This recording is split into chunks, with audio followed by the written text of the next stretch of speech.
Today we are going to go over the reasons you remain defeated. Why are we defeated? And I'm not talking about money and cars and yachts and houses. I'm talking about spiritually, physically defeated. And to have power to heal sickness and to cast out devils. Mark 3:15.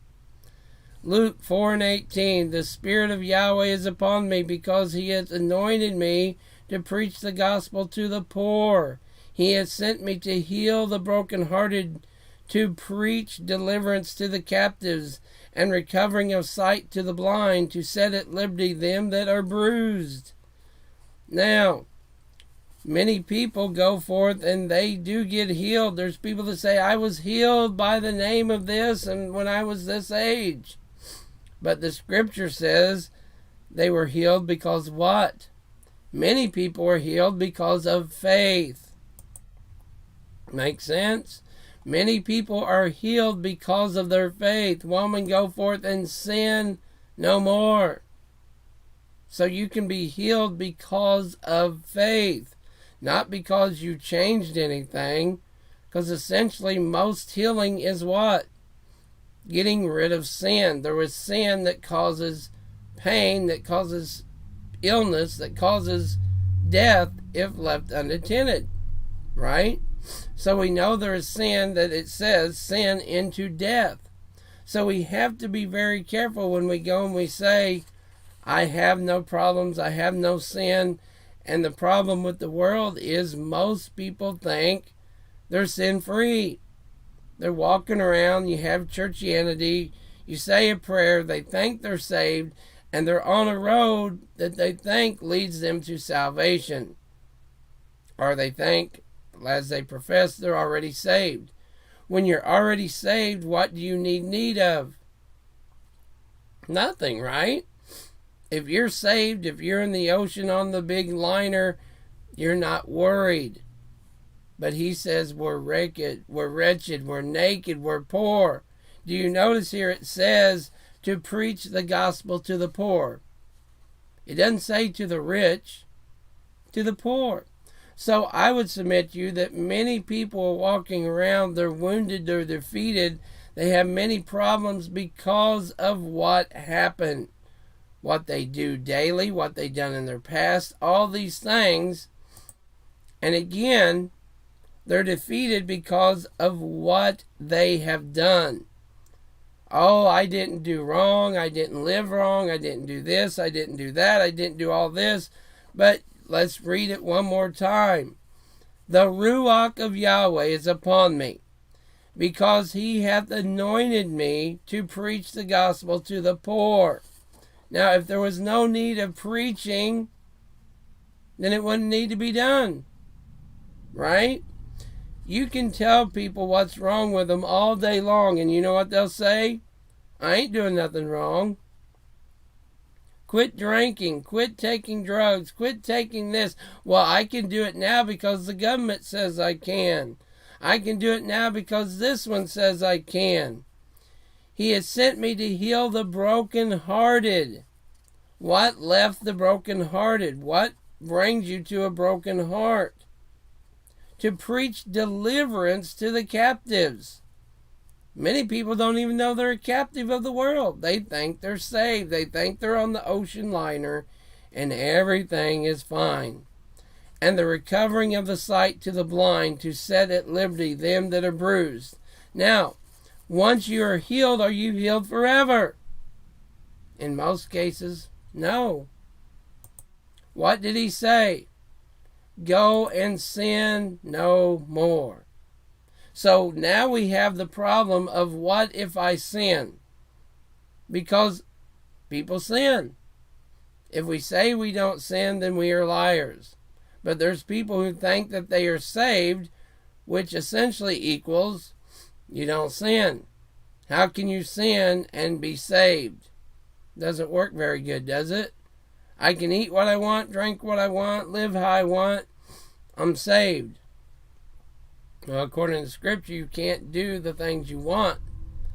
Your flesh wants donuts, right? Your flesh wants ice cream. Your flesh wants this. Back when I had problems with things, my body wanted donuts. It wanted ice cream. It wanted this, but my side hurt. It hurt. Every time I ate this, my flesh wanted these things. It didn't care it hurt later. It didn't care of the pain later. It didn't care. Right here, right now. We go back to the tree. If you do this, you will be like the Most High. She was already like the Most High. She already had well more than what she was going to get from doing that. Right? Makes sense? We are sold on fleshly things. We are sold on worldly things. We are sold on devilish things. Sadly, most people are full of demons, are listening to demons, are talking to demons, and what happens? You ever see people run around talking to themselves? Who are they talking to?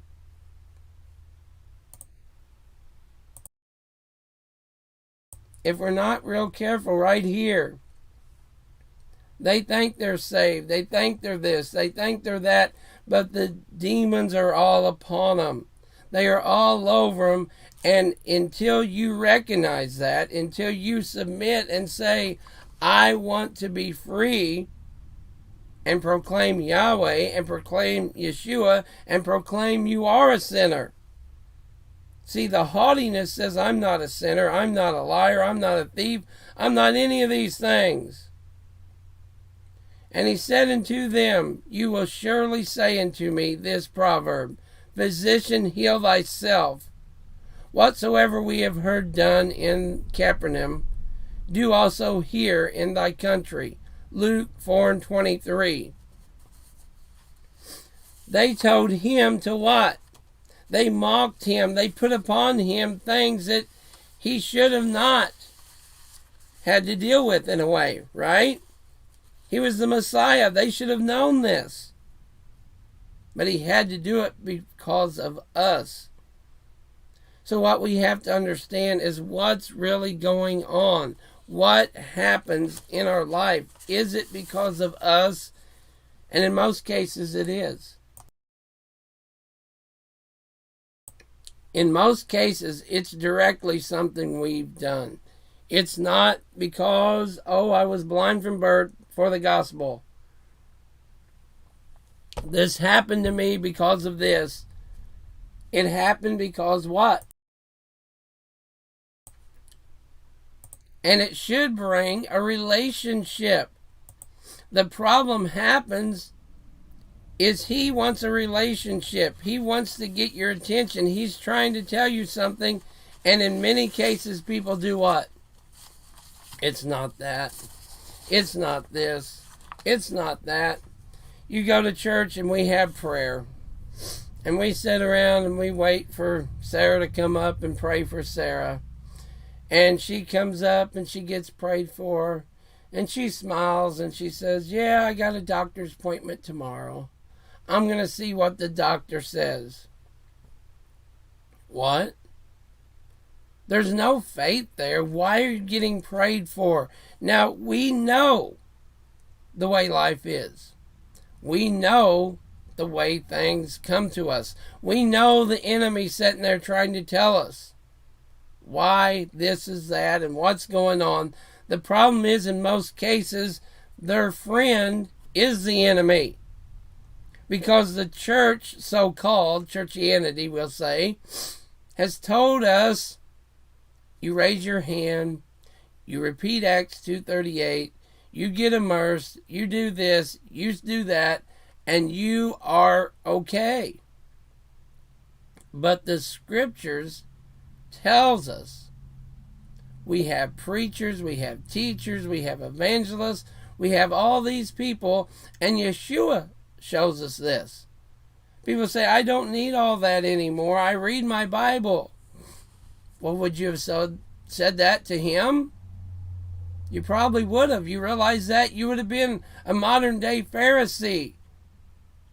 You would have been a scribe. I've wrote all this down. I know what the Bible says. Who are you?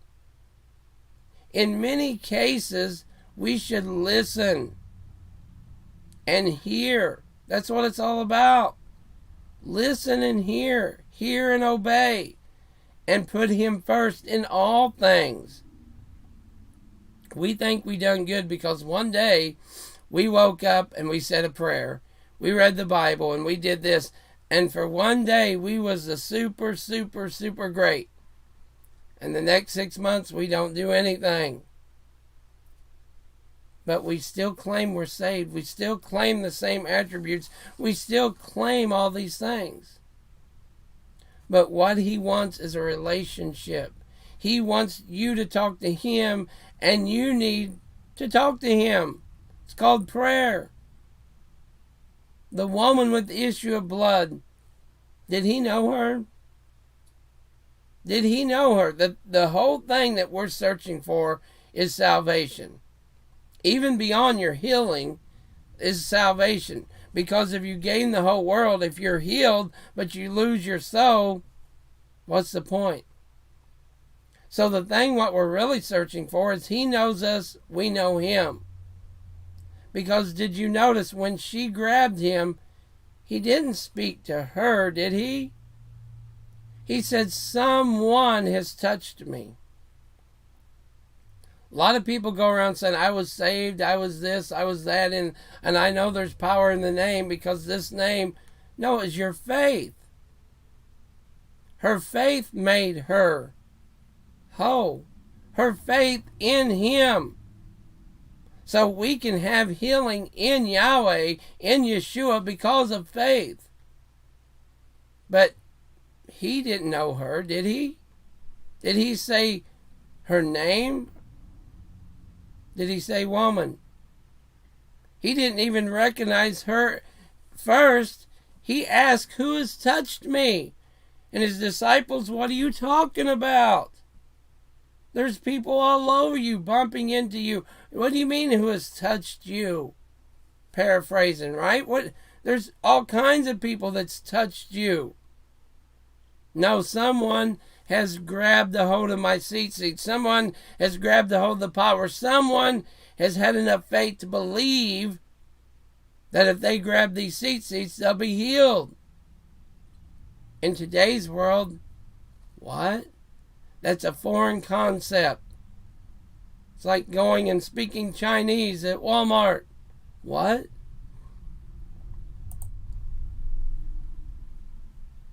If we're not careful, we just don't get it. Right? We want to go and we say, oh, well, I believe. But many of these cases, what happens? Being defeated is a temporary condition. Giving up is what makes it permanent. How many people have been in the hospital and they've been having this problem and that problem, and they get prayed for and they get up and they start doing good, but then all of a sudden, recourse, right back to where they started and worse. What was it? Their faith? Their life? So in many cases, what do? We look at the other side. We look at what would have been, what should have been, what this is and what that is. My son, fear thou Yahweh and the king, and meddle not with them that are given to change. Many times we change our theory in the middle. We change our theory because of what we've heard. We change all of what we think we've known because why? What has this last year taught us? If we sit on the fence, nothing happens.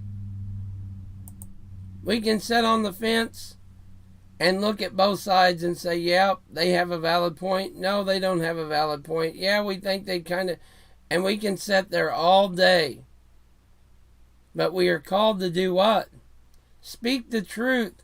How many times have people lied, did all kinds of things, and we don't think it's much, but Yahweh forgive us. It may cost us down the road. We go and we do something, right? We'll just put it in literal terms. Just plain as plain can be, right? You're 18, you're newly married, and you marry John. And you think it's a great grand idea to put John across your chest.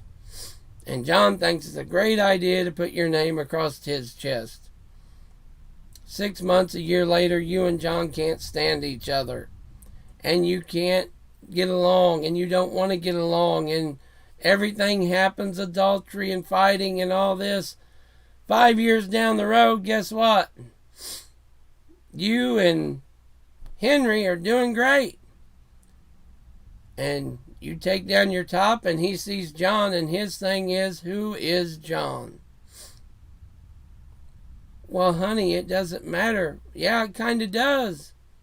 I've never heard about no John. Well, yeah, I told you I didn't like him and I hated him, but you didn't tell me this. The whole point is what happened 5 years ago might have been hidden, might have been nothing, but at some point in time, it's still there. It's always been there. Make sense? The reap what we sow process causes problems. Our defiance, what really causes our defeat, is what? What we do. Again, it's about a relationship with the Creator. It's all about being in a relationship with Him. Because if we're not in that relationship, how does He remove that plague? Psalms 38:10.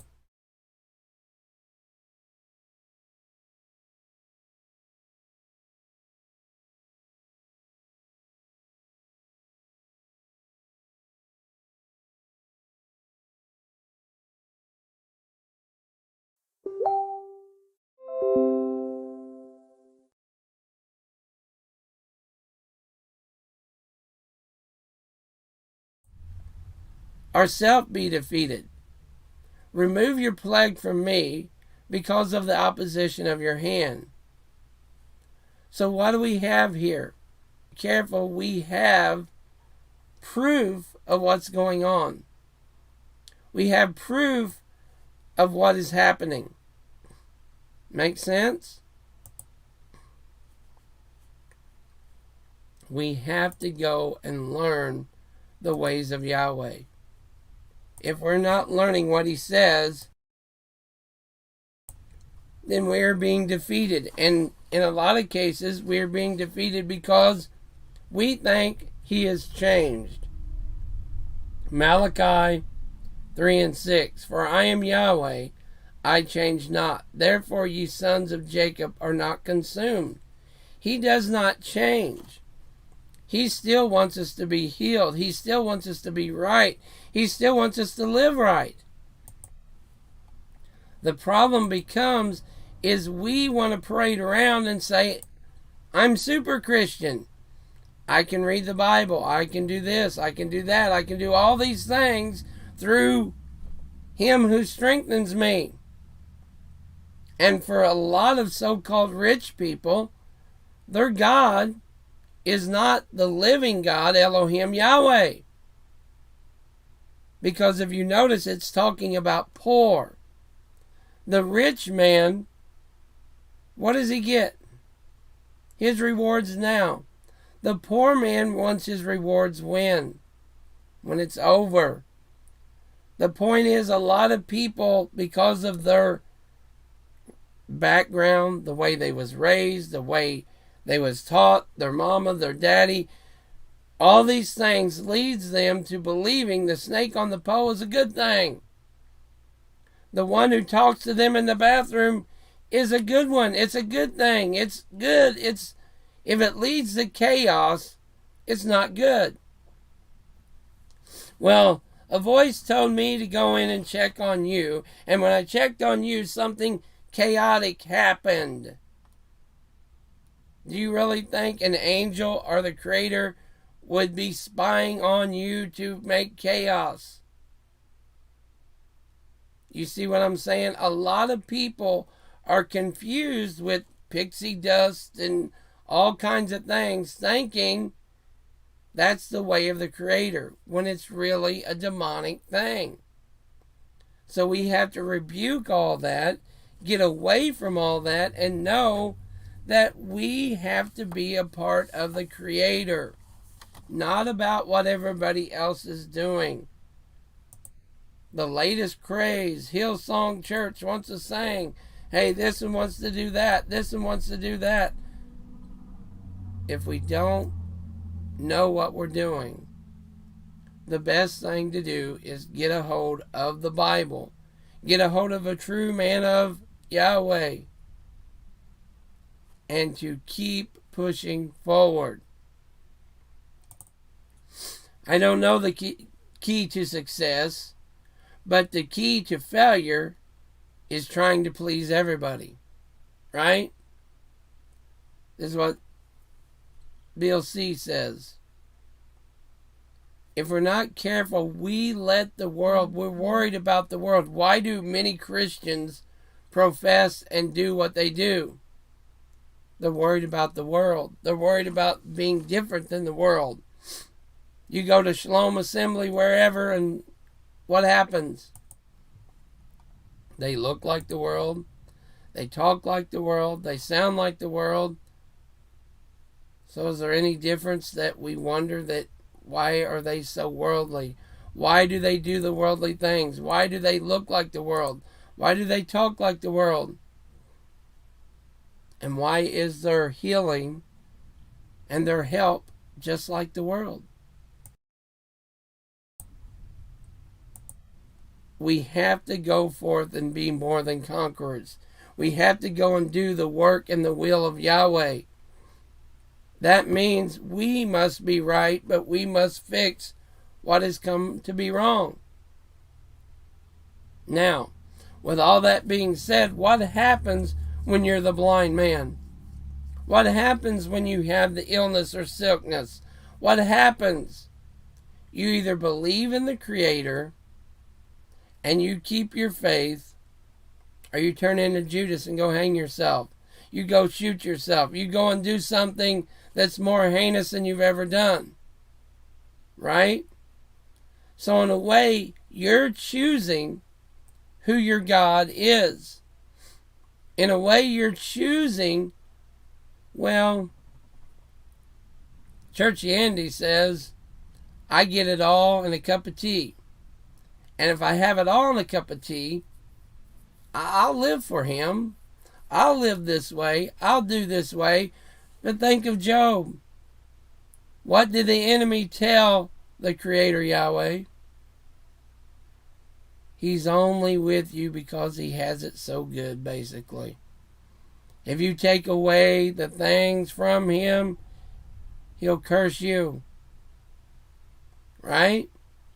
So sometimes we have to come upon those things, and the enemy is laughing and giggling and saying they're going to fail, and when they fail, it's going to be horrendous, and that's going to be that. So it's up to us. Do we believe in Yahweh? Do we care for this life more than eternity? More than what we want, more than what our flesh wants, more than what our body says. Our body cries out for things that's no good for us. And our flesh and the enemy will get us in so much trouble, we'll stay in a defeated life. We have to go and do the will of Yahweh. We have to read His scriptures. We have to know. And to the world, we may look defeated. To the world, the way we live, in their eyes, many cases, is defeated. What's he wearing that? Why don't you shave? Why don't you look like us? Why did you wear this? What's the seats? What are you doing? But to the Creator, and when we reach out and we holler and we call out, He will hear us. Right? He will know us. He will hear what we have to say. So we have to do His will and put Him first, and not live, not even in our mind, in a defeated state. we wake up and today is a day of salvation. Not tomorrow, not yesterday, not... Yahweh, forgive us and go forth and be more than conquerors. We can't be conquerors if we're laid on the field beaten. So I hope this is edified. I hope it helps. Until next time, may Yahweh bless you. May His countenance shine upon you, and may He grant you shalom. Shalom, everybody. Thank you very much for listening, for watching, and may Yahweh bless you. Shalom. Get up, go forth, and be more than conquerors. Shalom and Yahweh.